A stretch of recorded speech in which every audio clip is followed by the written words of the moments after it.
நம் தமிழ்நாட்டையும் எவ்வாறு மீட்டெடுக்க வேண்டும் என்பதை வலியுறுத்தி ஒரு வரலாற்று பூர்வமான பதிவை ஒரு புத்தகத்தினுடைய ஆதாரத்துடன் நம் முன்னாடி ஐயா வைத்திருக்கிறார். இன்று பல்வேறு துறைகளில் நாம் வளர்ந்து கொண்டிருக்கிறோம்.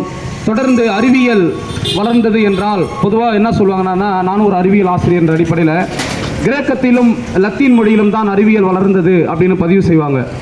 அதற்கு காரணம், இன்றைக்கு நாம் படிக்கக்கூடிய பாடப்புத்தகம் அது எந்த மொழியில் நாம் படித்தாலும் அதற்கான அந்த அறிவியல் பூர்வமான தரவுகள், கண்டுபிடிப்புகள், ஆராய்ச்சியாளர்கள் எல்லாருமே அந்த கிரேக்க மொழியில் சார்ந்தவர்கள், லத்தீன் மொழியை சார்ந்தவர்கள் என்ற வரலாறு இன்றைக்கு இருப்பதின் அடிப்படை தான்.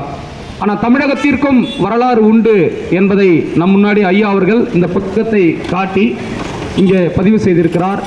இன்றைக்கு இங்கே இருக்கக்கூடிய இளைஞர்களாக, பள்ளி குழந்தைகளாக நாம் படிக்கக்கூடிய அரசு பள்ளியில் இன்னைக்கு சமச்சீர் கல்வி நாம் படித்து கொண்டு இருக்கிறோம் என்றால், பதிம பள்ளியில் மெட்ரிகுலேஷன்லும் இன்னைக்கு சமச்சீர் பாடத்திட்டத்தை கடைபிடிக்கிறாங்க தமிழக அரசு என்று இன்றைக்கு நாம் அனைவரும் சமநிலை என்று எடுத்துக்கொண்டாலும், இதில் அனைத்திற்கும் காரணம் ஐயா போன்ற போராளிகள் நமக்கு செஞ்ச வேலை சேவைகள் என்பதை நாம் நினைவு கூற வேண்டும் என்பதை நினைவு கூறி, ஐயாவுடைய இந்த பதிவுகள் நாம் தொடர்ந்து வருகின்ற மாணவர்கள், நீங்கள் எந்த துறையிலனா படிக்கலாம், எந்த வேலைக்குனா போகலாம், தொடர்ந்து நாம் செல்லக்கூடிய அனைத்து நிலைகளிலும் நாம் தொடர்ந்து நம்முடைய மொழியையும், நம்முடைய தாய்மொழியையும், நம்முடைய வரலாற்றையும் அறிவியல் பூர்வமாகவும் கண்டிப்பாக நாம் பேசியாக வேண்டும்.